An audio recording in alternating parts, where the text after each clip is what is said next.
Study IQ IAS, अब तैयारी हुई अफोर्डेबल।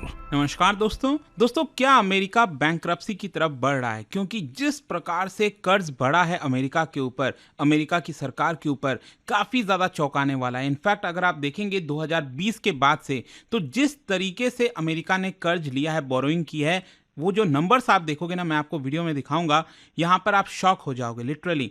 काफ़ी ज़्यादा कर्ज बढ़ता गया और इसीलिए यहाँ पर आपने रिसेंटली भी सुना होगा, एलॉन मस्क का भी कहना था कि कहीं ना कहीं फाइनेंशियल इमरजेंसी की तरफ अमेरिका जा रहा है। ये खबर आप देख सकते हो, America headed for bankruptcy, debt to GDP ratio crosses 200%। देखो अभी क्रॉस नहीं हुआ है, इनफैक्ट ये क्रॉस हो सकता है आगे आने वाले वर्षों में, जिसकी वजह से हर एक नागरिक के ऊपर $1 लाख से भी ज्यादा का कर्ज हो गया है। तो इसको डिटेल से समझेंगे कि एग्जैक्टली है क्या ये पूरा मामला। लेकिन उससे पहले दोस्तों मैं आप सबको बता दूं कि स्टडी IQ पर इस समय सुपर सक्सेस सेल चल रहा है। 30 नवंबर तक आप इसका बेनिफिट ले सकते हो। चाहे आप SIP लीजिए प्रीलिम्स के लिए 2025, या फिर अगर आप फाउंडेशन बैच लेना चाहते हैं जिसमें प्रीलिम्स, मेंस, इंटरव्यू सब कुछ की तैयारी कराई जाती है, use this code Ankit live to get maximum discount. और इसके अलावा अगर आप MCQs अटेम्प्ट करना चाहते हैं तो मेरे इंस्टा पेज पर जा सकते हैं, वहां पर स्टोरीज में जितने भी MCQs हैं उसको भी आप अटेम्प्ट कर पाएंगे। तो चलिए शुरुआत करते हैं और सबसे पहले ये देखते हैं कि एग्जैक्टली हुआ क्या है। देखिए, डोनाल्ड ट्रंप प्रिपेयर कर रहे हैं अपने सेकेंड टर्म के लिए। आपको पता ही होगा रिसेंटली जो चुनाव हुआ था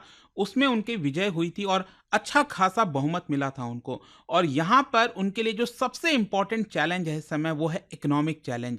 कैसे यहाँ पर अमेरिका की जो अर्थव्यवस्था है उसको बेटर कर सकते हैं, क्योंकि उन्होंने वादे काफ़ी सारे किए हैं कि हम कॉर्पोरेट टैक्स में कटौती करेंगे, यहाँ पर जो अलग अलग देश हैं उनके ऊपर टैरिफ लगाया जाएगा, जैसे कि मान लीजिए चाइना हो गया, मैक्सिको हो गया, इनके ऊपर ये लोग टैरिफ लगाने वाले हैं। अब देखो इससे प्रॉब्लम क्या होती है, मान लीजिए अगर जो पहले चाइना से सस्ता गुड्स आ रहा था अमेरिका के अंदर, टैरिफ लगाने से क्या होगा, वो गुड्स महंगे हो जाएंगे, तो अमेरिकन सिटीजन्स को वो गुड्स महंगे पड़ेंगे, वो उनको महंगा हो जाएगा और इसलिए इन्फ्लेशन बढ़ेगा अमेरिका में। और दूसरी तरफ अमेरिका में ये कह रहे हैं डोनाल्ड ट्रंप कि वो यहाँ पर टैक्स की कटौती करेंगे, कॉर्पोरेट टैक्स में गिरावट करेंगे। तो इसका मतलब क्या हुआ, यहाँ पर अमेरिकन गवर्नमेंट को जो रेवेन्यू मिलना चाहिए था वो कम मिलेगा।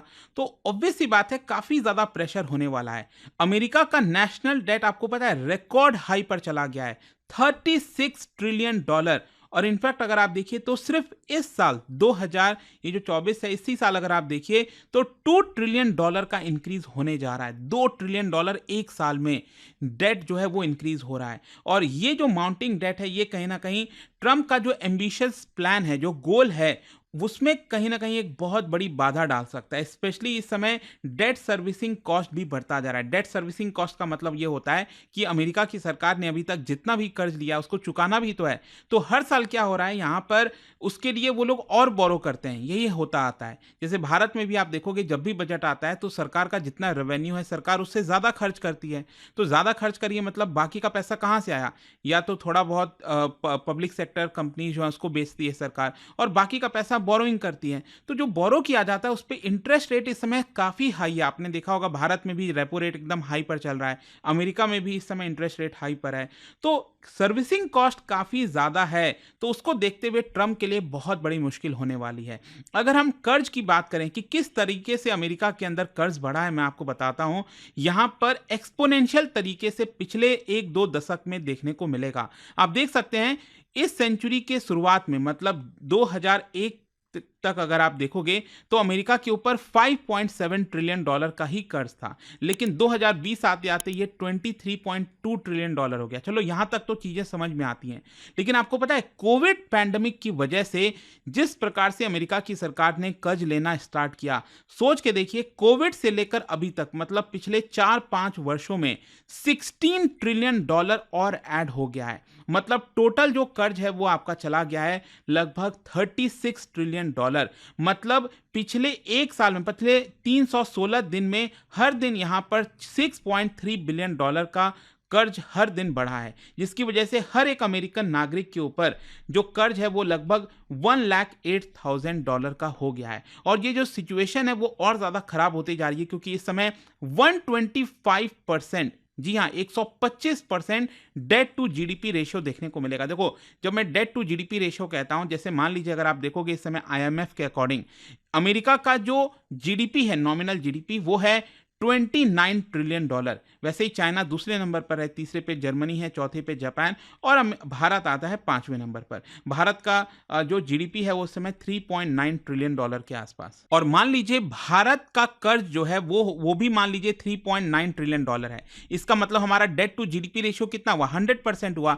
लेकिन यहां पर अमेरिका का जो डेट टू जीडीपी रेशियो है वो इससे ज्यादा है, मतलब $29 ट्रिलियन इनकी इकोनॉमी है, लेकिन कर्ज कितना है? $36 ट्रिलियन का। आई होप ये चीज आप समझ पा रहे होगे कि इसी की वजह से इनका जो डेट टू जीडीपी रेशियो है वो 125% हो गया है। लेकिन चिंता की बात यह है कि आगे आने वाले वर्षों में ये आपका 200% तक पहुंच सकता है। ये आप क्लियरली देख पाओगे इन द ईयर 2000 के आसपास ये 50% से भी कम था जो डेट टू जीडीपी रेशियो था।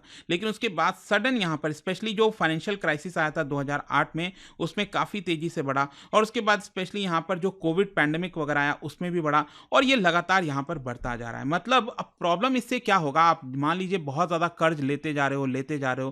प्रॉब्लम इससे ये होता है कि आपका बजट का बहुत सारा पैसा, मेजर पोर्शन जो है वो सिर्फ उस डेट को चुकाने में चला जाता है और कुछ ही पैसा बचता है जिसमें आप इंफ्रास्ट्रक्चर पर खर्च कर सको, डेवलपमेंट पर खर्च कर सको, एजुकेशन पर खर्च कर सको। तो यहां पर कर्ज लेना कोई गलत नहीं है, हर एक देश कर्ज लेता है, लेकिन थोड़ा सा कंट्रोल में कर्ज लेना चाहिए। यहां पर जो डेट सर्विसिंग कॉस्ट जो मैं आपको बता रहा था, इसका इकोनॉमिक इंपैक्ट होता है।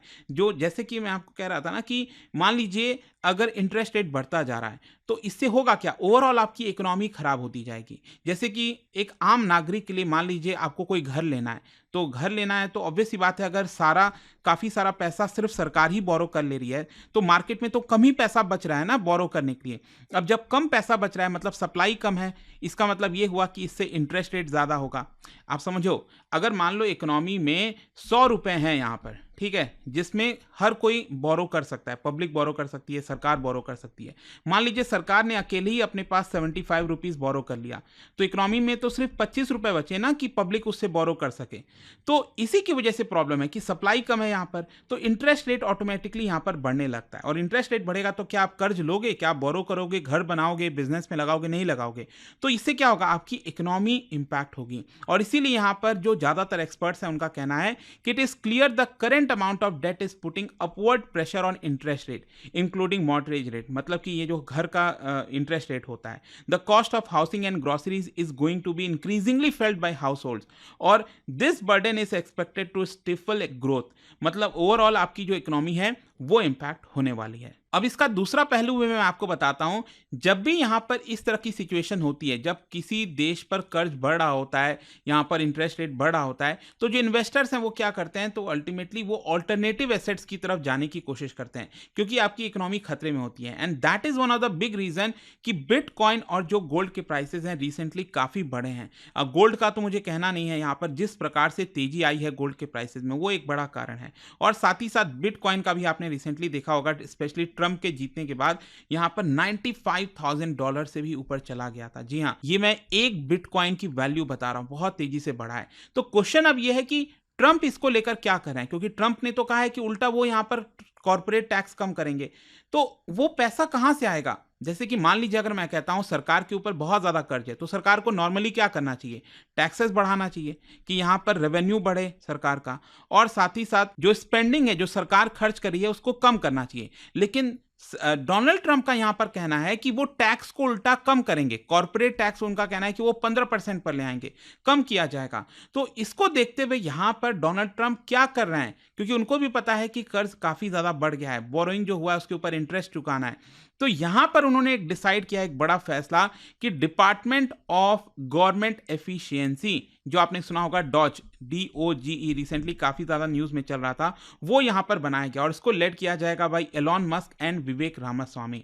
और ये जो डिपार्टमेंट है, डिपार्टमेंट ऑफ गवर्नमेंट एफिशिएंसी, वो इस पे फोकस करेगी कि गवर्नमेंट का स्पेंडिंग कैसे कम किया जाए और जो ऑपरेशनल एफिशिएंसी है वो यहां पर कैसे इंप्रूव किया जाए। मतलब गवर्नेंस और ज्यादा बेटर हो लेकिन कॉस्ट कम हो, हो यहाँ पर। और इसीलिए बताया जा रहा है यहाँ पर कि हो सकता है कि वो कई सारे जो सरकार सपोर्ट करती है चीज़ों को, जैसे कि अबॉर्शन राइट्स को लेकर एडवोकेसी ग्रुप को सपोर्ट किया जाता है, ब्रॉडकास्टिंग बजट हो गया, बहुत सारी जो चीज़ें हैं उसमें सरकार कटौती करने वाली है, वो देखना होगा। और इसीलिए रिसेंटली आपने देखा होगा कि कुछ जो कैंपेन किया गया था, रैली हुआ था डोनाल्ड ट्रंप का, उसमें एलॉन मस्क ने कंसर्न्स भी रेज किया था कि यहाँ पर जो टैक्स रेवेन्यू है फेडरल गवर्नमेंट का, मतलब जो सेंट्रल गवर्नमेंट है अमेरिका में, उनका जो टैक्स रेवेन्यू का लगभग 23% हिस्सा सिर्फ इंटरेस्ट पेमेंट चुकाने में चला जाता है। मतलब 100 रुपए जो अमेरिका की सरकार खर्च कर रही है उसमें से 23 रुपीज सिर्फ और सिर्फ इंटरेस्ट देने में ही चला जाता है। और भारत में भी लगभग वही सिचुएशन है, लेट मी टेल यू। अगर आप बजट देखोगे तो हमारा भी लगभग 20 रुपए जो है 100 में से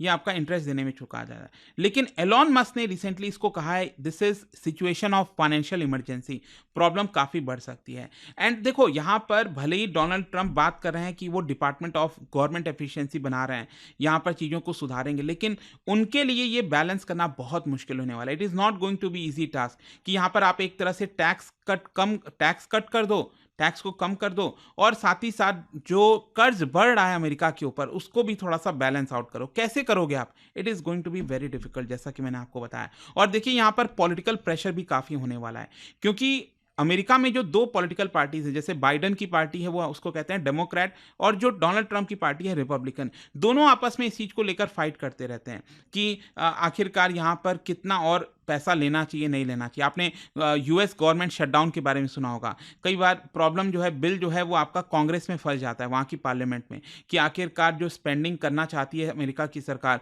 उसको बिल क्लियर किया जाए कि नहीं किया जाए। तो दोनों के बीच में काफ़ी टफ फाइट होने वाला है, और ट्रंप किस तरह से इस पूरे कर्ज के मामले को सुलझाते हैं वो काफ़ी हद तक शेप करेगा कि अमेरिका का पॉलिटिकल लैंडस्केप फ्यूचर में कैसा होने वाला है। तो फाइनली कंक्लूजन ये निकलता है कि डोनाल्ड ट्रंप का जो सेकेंड टर्म है दोस्तों, वो शुरुआत होने वाला है, और जो कर्ज है वो भी बढ़ता जा रहा है। तो इकोनॉमिकली यहाँ पर अमेरिका बहुत अच्छे सिचुएशन में नहीं है, और ट्रंप इसको कैसे नेविगेट करेंगे ये कहीं ना कहीं फ्यूचर जो है यूएस की इकोनॉमी का वो निर्धारित करेगा।